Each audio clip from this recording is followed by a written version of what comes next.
Good morning, and welcome to the Easter services of Wildwood Baptist Church.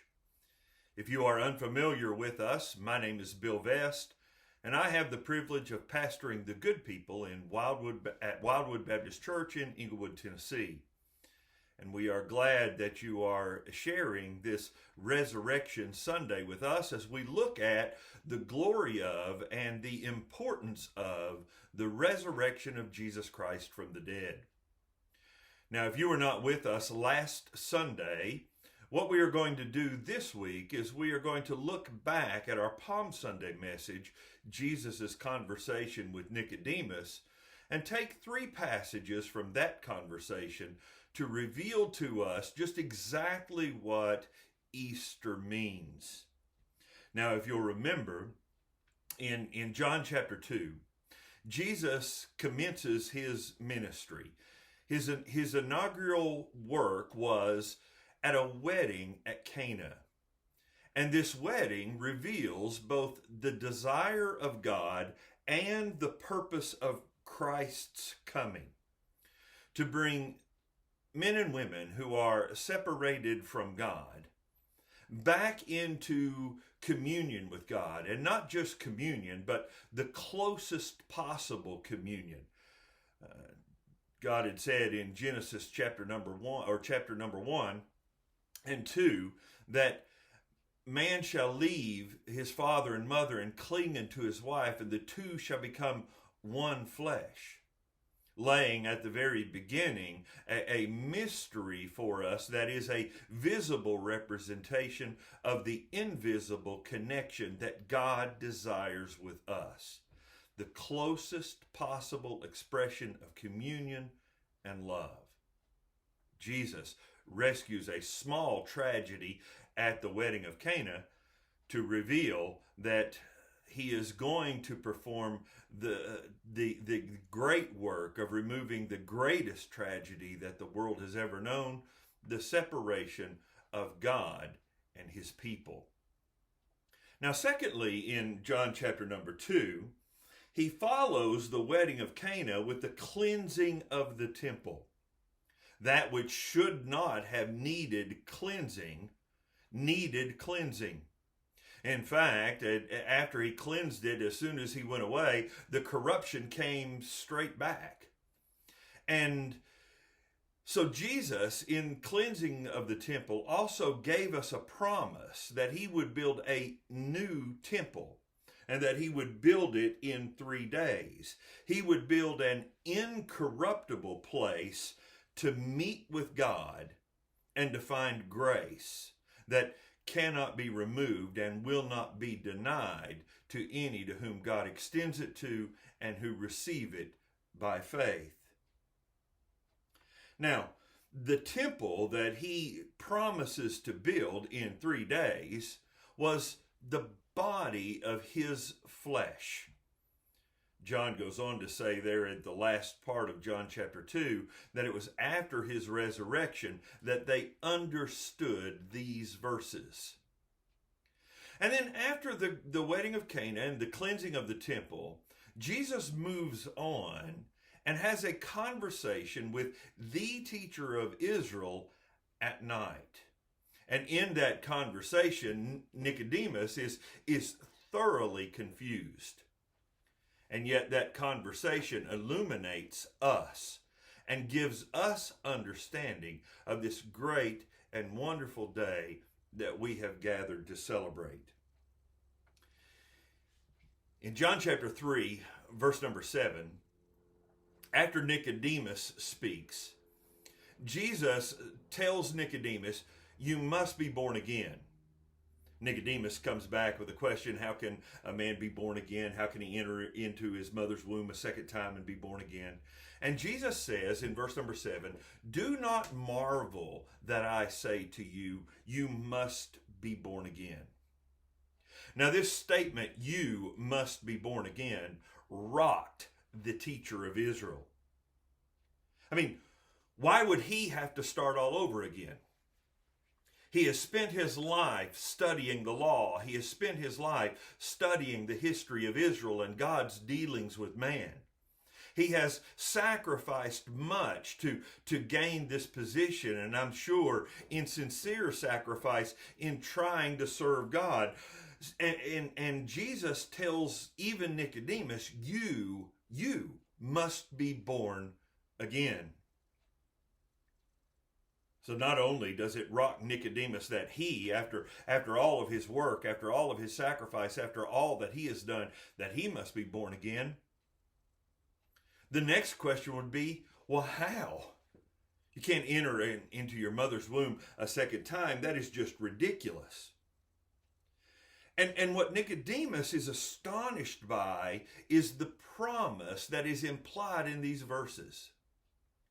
That in Christ, or by Christ's work on our behalf, we can start all over again. Our past, its failures, its rebellion, its separation from God, gone. And we can begin anew to be the people that not only we want to be, but that God wants us to be, and that we have been created to be, and that Christ promises to empower us to be. Now, why would Nicodemus have to start again after all of his work, after all of his sacrifice? Well, that answer becomes clear. The question is answered on another night. The night before Jesus goes to the cross in his interaction with those who are the closest to him. I want you to look at Luke chapter 22, verses 28 through 34. You are those who have stayed with me in my trials, and I assign you, as my Father assigned me, a kingdom, that you may eat and drink at my table in my kingdom, and sit upon thrones judging the 12 tribes of Israel. Sounds awesome, right? After this meal has taken place, after the betrayer has gone to do his dastardly work, Jesus looks at the disciples and seems to give them an awesome pronouncement, an awesome promise, an awesome proclamation. But then he goes on, and he looks at Simon. He looks at Simon, who he had renamed Peter, but once again calls Simon. Simon, Simon, behold, Satan has desired you. Satan has demanded to have you, that he might sift you like wheat. But I have prayed for you, that your faith fail not. And when you have turned again, strengthen your brothers. Peter said to him, Lord, I am ready. Lord, I am ready to go with you both to prison and to death. And Jesus said, I tell you, Peter, the rooster will not crow this day until you deny 3 times that you know me. Satan has desired to have you, that he might sift you like wheat. I always wondered why Jesus would allow this to take place. I mean, Satan can't make demands of God, and God is obligated to fulfill them. So why does Jesus acquiesce here? Why does he give Satan what he desires? Why does he give over his disciples to be sifted like wheat? Why do they have to go through this dark night of the soul, and Peter, when the sun rises the next morning, to go out and to weep bitterly? Why would Jesus allow this? Well, go back to verse number 24 and look at what takes place.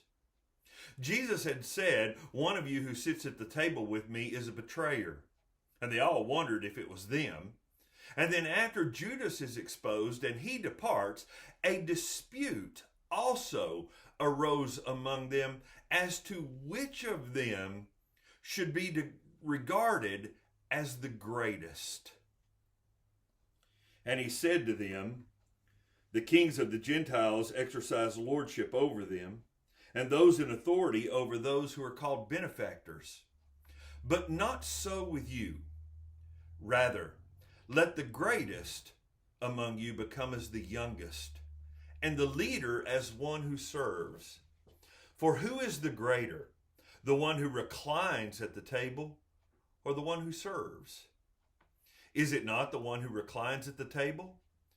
But I am among you as one who serves. You see why Jesus allows what he allows to take place this night. The testing of, the tempting of, and the breaking of the disciples is because the disciples are still disputing. They are still arguing. They've had this argument at least 5 times. They are continually jockeying over position, over honor, that they might be glorified over the other one. And they're neither ready, willing, or able to put Jesus' teaching to the test. You believe that the greatest is the one who is served, but I am telling you, and I am given as an example to you, that the greatest is the one who serves. The disciples, even though they have been with Jesus through all of this time, have not yet learned this lesson. They have not yet learned to understand why the gospel is needed, why new birth is a necessity, why they must be born again. A dispute also arose among them as to which one of them was to be regarded as the greatest. I've said this before, but I will say it every time that I preach one of these passages. If you are arguing about who's the greatest when Jesus is in the room, that is telling you your mind is messed up, that you can't really see. Then verse number 34. Peter, I tell you, the rooster will not crow this day until you deny 3 times that you know me. Now, Peter, even in the upper room, whenever he has spent 3.5 years with Christ, he has walked with him. Peter is still broken. He is still controlled by ego. And as the night goes on, you'll see that he is still controlled by circumstance. And he is neither strong enough nor willing to overcome either one, either his own ego or the circumstances of this world. So Jesus allows Satan to reveal to Peter who he really is, and to Matthew, and to Thaddeus, and to Bartholomew, and to James, and to all of the disciples. Now I want you to think about this. Peter has been with Jesus since Cana.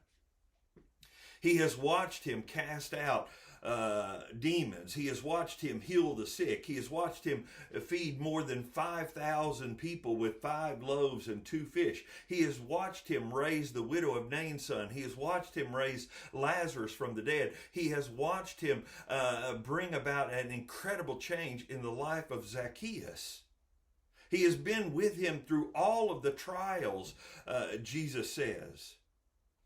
Peter even saw Jesus rename him from pebble to stone and then teach a rock to walk on the water. And yet, he still doesn't understand. He has been through all of this. He has watched all of this, and yet he doesn't understand. Verse number 49. And when those who were around him saw what would follow, they said, Lord, shall we strike with the sword? After Jesus tells Peter that he will deny him 3 times, after he tells all of the disciples that they will deny and every one of them will desert him, Jesus moves on to the Garden of Gethsemane, where he knows that Judas will bring those who are going to arrest him. And Peter starts off the night well. I mean, when they come to arrest his Lord, Peter pulls his sword and begins to defend Jesus in the garden with against a minimum of 1,500 hardened soldiers. So he starts off well. But his own weakness and the circumstances that he will endure during the night will reveal his ruin. That he needs to be born again. He has not arrived simply by being with Christ, by watching all of the great things that he has done. By morning, as his body has grown tired, Peter, who began the night so well, pulling a sword and willing to go to prison and even to death for Christ, will be cursing him and even denying that he knows the Christ at the statement of a little girl. He cannot sustain his strength. He cannot sustain his resolves. He is still affected by his own ego. He is still affected by his own lack of strength. He is still affected by the circumstances of this world. And so Peter, once he denies that he even knows the Christ, he moves out of the garden and he weeps bitterly. He could not live with himself as he was. He must be born again. The second illuminating passage that I want us to see from this conversation in the dark is John chapter 3, verse number 15. That whoever believes in him should have eternal life. We've last seen Peter broken and failed and a life of wasted opportunity. And now Peter is finally seeing himself for who he really is. And he gives up. Even after the resurrection, he gives up. And he finally states, I'm going back to fishing. John chapter number 21, verse number 1. After this, Jesus revealed himself again to the disciples by the Sea of Tiberias, and he revealed himself in this way. Simon Peter, Thomas called the twin, Nathanael of Cana in Galilee, the sons of Zebedee, and two other disciples were together. Simon Peter said to them, I'm going fishing. And they also, having failed during the night, they also having had their own ego, their own weakness, their own failure exposed to them, said, we will go with you. And they went out and got into the boat. And they fished all night and caught nothing. Amazing. They caught nothing. Seasoned fishermen, professional fishermen, and they catch nothing. They are failed disciples and they think that they'll just go back to fishing. And imagine the disappointment. Imagine the fear. Imagine the anxiety. I mean, what will we do? What can we do? I mean, if we can't even catch fish, what will we do? What can we do? What will our life be like from this moment forward? Verse number 5. And Jesus said to them, children, do you have any fish? And they answered, no. And he said to them, cast the net on the right side of the boat, and you will find some. So they cast it. And now they were not able to haul it in because of the quantity of fish. Imagine being so out of it. Being in so much despair that you think 8 feet is going to matter to professional fishermen with long drift nets. And yet, once they catch the fish, once they know it is the risen Jesus and that he has cooked breakfast for them, their whole attitude, their whole life, their whole future changes. Where in one moment they are in despair, in the next moment it is changed to challenge and purpose and meaning. And as Peter will later on write, a joy that's unspeakable yet full of glory. What he means by that is it's hard to tell someone that the great joy is not in being in the one who is served, but being in the one who serves. You will only know that joy when you experience it. Verse 15, I think. Yes, verse 15. And when they had finished breakfast, Jesus said to Simon, Simon, son of Jonas, Simon, son of John, do you love me more than these? And he, that is Peter, said to him, Christ, yes, Lord, you know that I love you. And Jesus responds to him, feed my lambs. Jesus asks Peter, I think, a cutting question. Do you love me more than these? Jesus is asking Peter to compare his love for Jesus to that of the other disciples. The very argument that they were having before his boast, I'm ready. Peter, do you love me more than James does? Peter, do you love me more than the other James does? Peter, do you love me more than John does? Peter, do you love me more than Nathaniel does? Peter, do you love me more than these others do? And finally, Peter, without the bravado this time, simply says, yes, Lord, you know that I love you.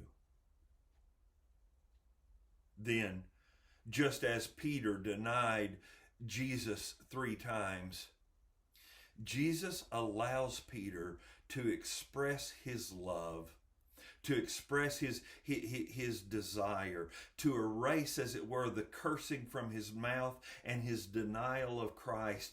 As he had done that 3 times, Jesus lets him pronounce and lets the latest words in his ears, the last words, the words that would restore his heart. He lets him mention those. He lets them state those. He lets them proclaim those. He lets them be written down for all of eternity 3 times. I love you. You know that I love you. Then,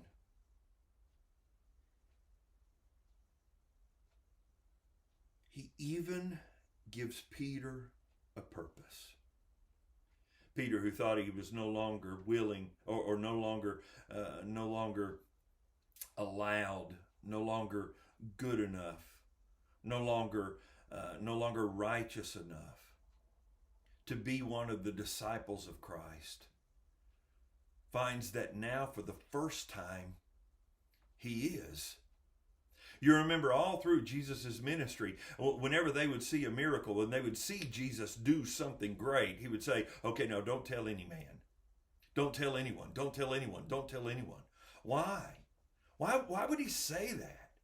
Because they didn't yet understand. They didn't yet have the perspective. Their eyes had not yet been opened. They had not been given a life. The life that could live in true understanding and with a true vision of who God is and what Jesus' purpose was. And now he says to Peter, go feed my lambs. Those who are in sorrow, tell them about my hope. Those who are in anxiety, tell them about my peace. Those who are facing uncertain days, tell them that I am the King of the universe. Those who are lying on their deathbed, tell them about the place that I have gone and prepared for them. Go feed my lambs. Go be a servant.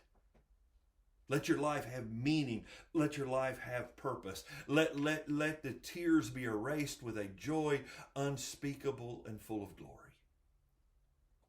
I love what takes place on this beach.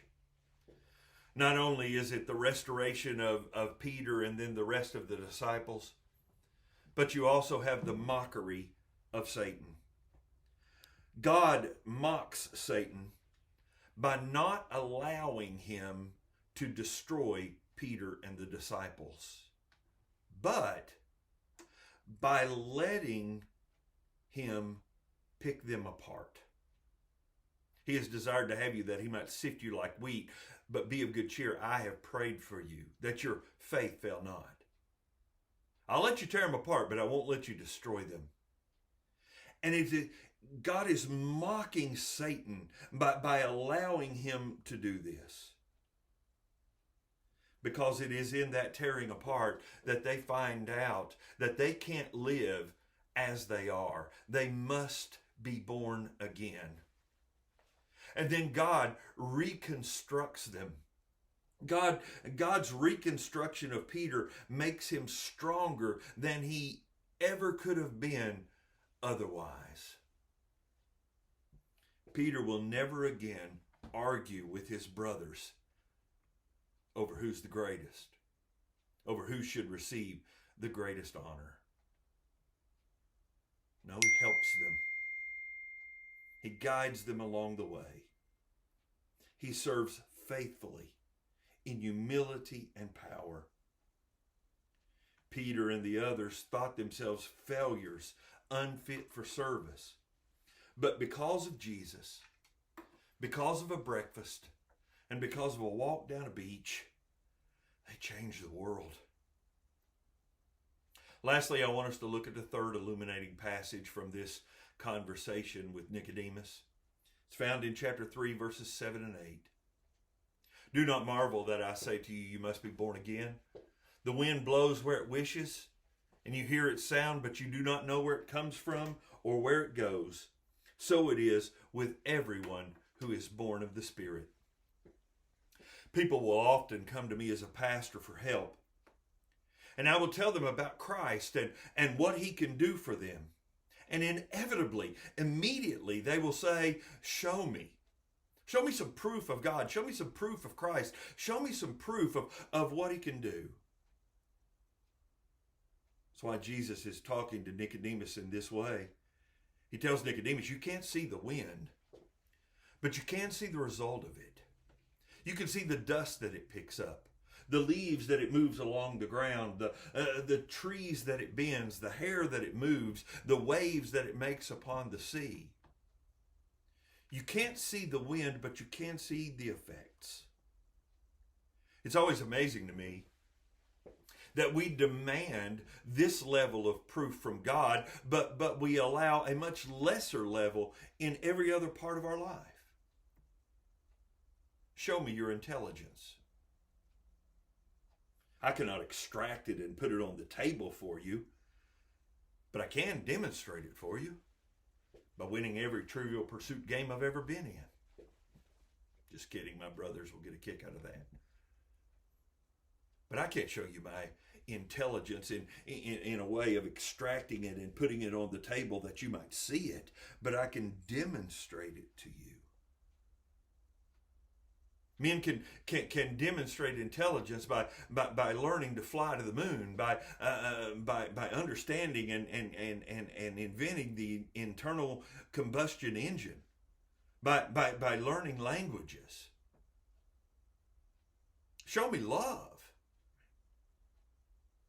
I cannot reveal it in a way that it can be weighed and measured, but I can show you its effects.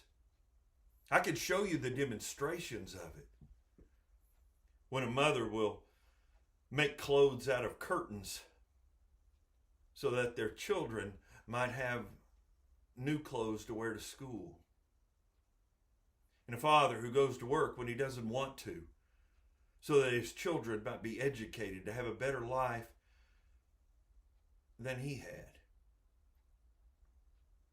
A wife who dutifully cares for an indigent husband. For a father who waits to receive home a wayward child. For a mother who, after she works all day, comes home and has time for her family. For a mother who's willing to put off her career for the sake of her family. Over and over and over again. While I can't show you love, I can show you its effects. I can show you its demonstrations of it. And in the disciples, you see the effect. You see the reality of God, of Christ, and of new birth. As these miserable failures of men change the world and no longer live selfishly, but in humility. No longer longing to be the greatest and be served, but to serve one another, to defer honor to another. As we end this message this morning, I want us to think about two phrases. The word tragic is too weak a word to be applied to what men did to the Christ of God. The religious elite hang him on a tree. The common man comes by and spits on him. And not one of his disciples, not one of the people he gave back sight, he gave hearing, he gave strength back to their legs, or even raised from the dead, not one of them stood with Jesus at his trial. Not one of them said that he is innocent and these witnesses are lying. The religious elite hang him on a tree. The common man walks by and spits upon him. And those who had benefited greatly from his ministry are afraid to stand with him. Tragic is too weak a word to describe that. But then grace and glory are the only words to help individuals in this life, in times of distress, in pursuit of meaning, in longing to have the awful weight of guilt taken off of them, or just to find their purpose in life, that they might have abundance and meaning in their life. Grace and glory, both offered to us by the birth, the life, and the substitutionary atonement of Christ, and by his resurrection from the dead, and then his offer to give what belongs to him alone to us, that we might be born anew into a new kind of life, with new power, new strength, new purpose, new meaning, new hope, new joy, new peace, new all of those things that he promises. Listen, Resurrection Sunday is not just about Jesus triumphing over death. Now, it's that, and that's awesome, right? But it's also about the result of that triumph, the resurrection of failures, the death of guilt, blind eyes open that they can see,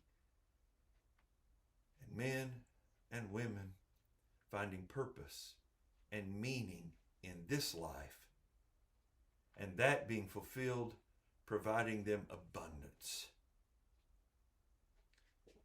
Grace and glory. This is what Jesus offers us. We can't earn grace, and we cannot attain glory, but Jesus offers them to us. If you're looking for either of these in your life, for a new start, or just a direction to walk, I pray that you would contact us at Wildwood Baptist Church in Englewood, Tennessee. Or you can contact us through our website, wildwoodbc.com. But more than anything, I pray that you would lend your voice with mine that you would lend your voice with ours all around the world, those who know Christ, in praising him and thanking him for what he has done for us. I thank you for spending this time with me this morning.